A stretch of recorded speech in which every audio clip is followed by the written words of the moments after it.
Urgent press conference was called by the J&K Transport Welfare Association.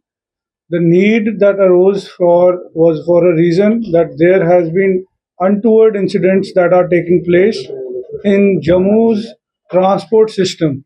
And there is not just one incident that has taken place, there are 4 to 5 incidents that have taken place in our association with different groups. And the reason for this press urgency and emergency to be called was that we want the administration and the Jammu and Kashmir police to immediately take an action on these miscreants, on these goons who have been constantly managing and trying to disturb the peace and tranquility of Jammu's transport system. We are humbly requesting the present government and the administration, they should take a thorough notice of our applications that have been filed in Jammu and Kashmir police of stations, and we want the concerned station house officers to look into those applications and make sure that these miscreants who are creating chaos in the normal functioning of our transport system to be checked and taken into consideration. And the reason why they are doing it is also a bigger cause of investigation. A miscreant, a person who was dissolved by this particular J&K Transport Welfare Association, at his behest, all of this disturbance is being created. And all those transporters in Jammu and Kashmir, I, as the chairman of All J&K Transport Welfare Association, want to address to them and humbly request them all to maintain the peace and tranquility in the state, in this union territory, so that we do not have any disturbance and have to run this entire transport system very smoothly. The people who have had this untoward incident in their groups, my presidents, all of them are sitting here and they will address you. I would like Harasi Singh to start and he will take up. Notice पे आज हम press conference हमारे chairman साहब के घर पे बुला रहे हैं। बेसिकली आज का ये जो स्ट्रॉन्ग जो मुद्दा है आज का, बेसिकली वो उसका एक ही उद्देश्य है कि ये जो आप देख रहे हैं, हमारी पहले दिन से ही जो कन्वेंशन हुई थी वेयर हाउस में, जिसमें हज़ारों की तादाद में जम्मू कश्मीर से ट्रांसपोर्टर्स ने हिस्सा लिया और वो बड़ी स्ट्रॉन्ग कन्वेंशन थी। हिस्ट्री में मुझे लगता है पहली बार ऐसी कन्वेंशन थी ट्रांसपोर्टर्स की जो हमारे चेयरमैन साहब की क़यादत में बुलाई गई। उसको भी एब्रप्टली रोकने का कार्य किया गया और बड़ा कायराना कार्य था। उसमें कुछ शरारती लोगों ने आके उस कॉन्फ्रेंस को रोकने की कोशिश की, लेकिन हमने उसको पीसफुली जारी रखा। आप सबने देखा, प्रेस ने, कैसे हमने वो कन्वेंशन को खत्म किया, कंक्लूड किया। आज भी हमें कुछ हमारे ग्रुप्स के ऑफिस के या उनके रूट्स के ऊपर आज फिर कुछ लोगों ने जाके वहां पे हमारे कामकाज को रोकने की कोशिश की है, जो हमें सूचित किया गया है हमारे ट्रांसपोर्टर्स की वजह से।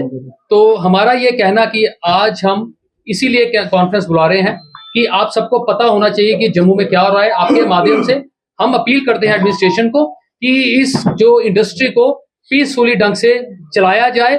जो लोग हमारा पीस खराब करना चाहते हैं उनके ऊपर सख्त से सख्त कार्रवाई होनी चाहिए।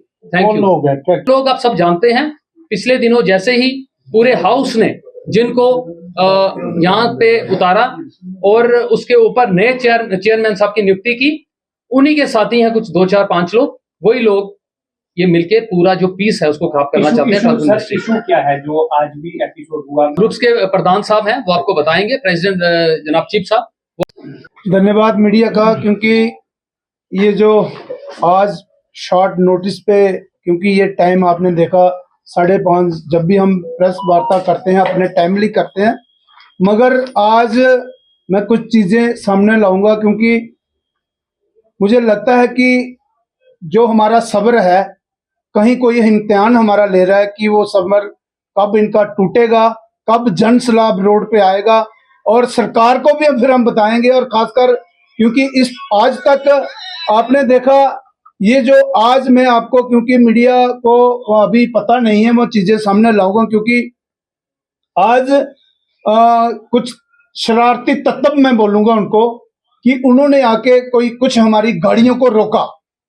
आप देखिए, जब परसों जब हमारी एक वार्ता हुई थी, प्रेस वार्ता बड़ी, जिसमें हजारों की तादाद में ट्रांसपोर्टर थे, तो गवर्नमेंट को एक खासकर अपनी जो हमारी पुलिस है, हमने वो जो कोर्ट से हमें ऑर्डर्स जो स्टे हमें मिला था, तो उसमें स्टेटस को जैसे ग्रुप हमारे जो काम कर रहे हैं उसी ढंग से वो करेंगे।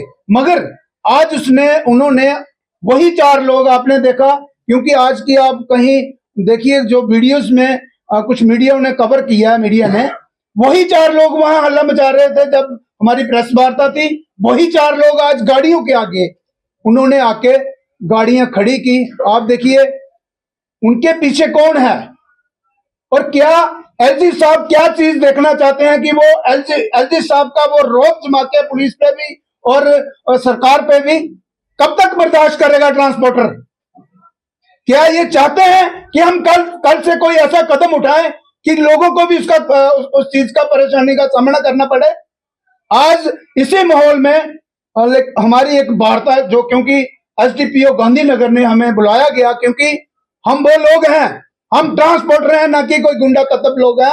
हमने वहां जाके अपना, क्योंकि वो जो ऑर्डर्स थे उन्होंने पढ़े हुए, पुलिस ने उन्होंने कहा कि ये जो आपका ये जो स्टे है, अगर जो जितने वो ग्रुप्स हैं उसमें आप तब तक दखलंदाजी नहीं दोगे जो अगली डेट हमारी 4 दिसंबर, अगर आपने कोई ऑर्डर्स लाना है आप कोर्ट में जाइए, नहीं तो आपके ऊपर कार्रवाई होगी। लेकिन बड़े अफसोस के साथ मुझे ये कहना पड़ रहा है कि हमने गांधीनगर थाने में बाई नेमनी ये इनके खिलाफ हमने कंप्लेंट दी थी कि ये लोग इन पे कार्रवाई हो। तो मैं आप मीडिया द्वारा ये चीज जरूर सामने लाऊंगा। क्या सरकार हमारा, क्या पुलिस महकमा, क्या जो बाकी है, क्या हमारा सबर टूटने का वो इंतजार कर रहे हैं कि हम सड़कों पे आए? अजीज सिंह को जब लाया गया, जब निकाला गया, क्या ये 4 लोग अजीज सिंह का एजेंट बनेंगे? अजीज सिंह पर्दे के पीछे अपनी, पहले तो मैं सरकार से अपील करूंगा, अजीज सिंह का बैकग्राउंड चेक करिए, हमारे भी बैकग्राउंड चेक करिए। आप देखिए अजीज सिंह है क्या, कहां से आया ये? आज से 2 साल पहले कहां था? क्या पुलिस इतना, क्या महकमा गवर्नमेंट हमारी ड्यूटी में जो है इतना वो नकम्मी हो चुकी है, क्या उसका वो सामने नहीं ला सकती कि कहां कौन है भाई, ये कहां से आया? और इतना बड़ा हमारा दायरा जिसमें 5 लाख के करीब हमारी ट्रांसपोर्ट है, सभी को वो एक अकेला बंदा वो घर में पर्दे के पीछे बैठ के वो लोगों को हमारे सामने, जैसे ये 4 लोग जो, अब मुझे बताइए, एक गाड़ी जब चलती है तो मुझे लगता है कि अगर उसको रास्ते में उसका रास्ता रोका जाता है तो मैं माफी चाहूंगा। कानून ने अपना काम अब तक क्यों नहीं किया? अब मुझे बताइए, मेरी गाड़ी अगर कहीं रूट पे कहीं बस जा रही है तो उस बस में 50 लोग बैठे हैं और 4 बंदे आके उस बस का रास्ता रोकते हैं, तो मुझे लगता है कि उस पर जो कार्रवाई बढ़नी चाहिए वो अब तक बढ़नी चाहिए थी। हमें प्रेस वार्ता करने की जरूरत नहीं थी। ये देखिए, हमने बाई नेम जिन लोगों ने वो रास्ता रोका है, एप्लीकेशन हमने बस स्टैंड थाने में 2 एप्लीकेशनें दी हैं, क्योंकि कुछ लोग तो वो ऐसे हैं कि वो गाड़ियों के मालिक भी नहीं है वो। तो मैं खासकर अपनी ट्रांसपोर्ट J&K वेलफेयर एसोसिएशन की तरफ से मैं अपील करूंगा सरकार से, और अगर मेरी आवाज एलजी साहब सुन रहे हैं तो ये जो सर पे चढ़ाया है ये अजीज सिंह, इनका जरा जनाब आप इलाज करिए, इनकी इंक्वायरी करिए, कहां से ये आया है और इसका बेसिक मुद्दा क्या है? सरकार क्या इतना चुप करके बैठ गई? अजीज सिंह से लूट के खाया उसने, हमें गले काटे हैं, हमारे कमीशनें खाई हैं, और खासकर ये 4 जो लोग इसके साथ हैं ये कमीशन एजेंट हैं। इन्होंने जब ये इलेक्शन हुई इन्हीं के द्वारा गाड़ियां भेजी गई। आप रिकॉर्ड निकालिए, अगर मैं कहीं झूठ बोल रहा हूं, पुलिस को चाहिए इन 4 लोगों का देखिए कि कितनी गाड़ियां इन्होंने इस इलेक्शन में भेजी थी, और उनके पीछे ठेकेदार कौन था? अजीत सिंह। और मैं माफी चाहूंगा आप मीडिया से, क्योंकि ये आप लोगों का भी फर्ज बनता है कि अगर कोई ऐसा शैतान हमारी ट्रांसपोर्ट को खराब करेगा, तो मुझे लगता कि जब हम अभी हमारी शांति से हम वार्ता कर रहे हैं, मैं अपील करूंगा सरकार से कि आप कम से कम यहां ध्यान दीजिए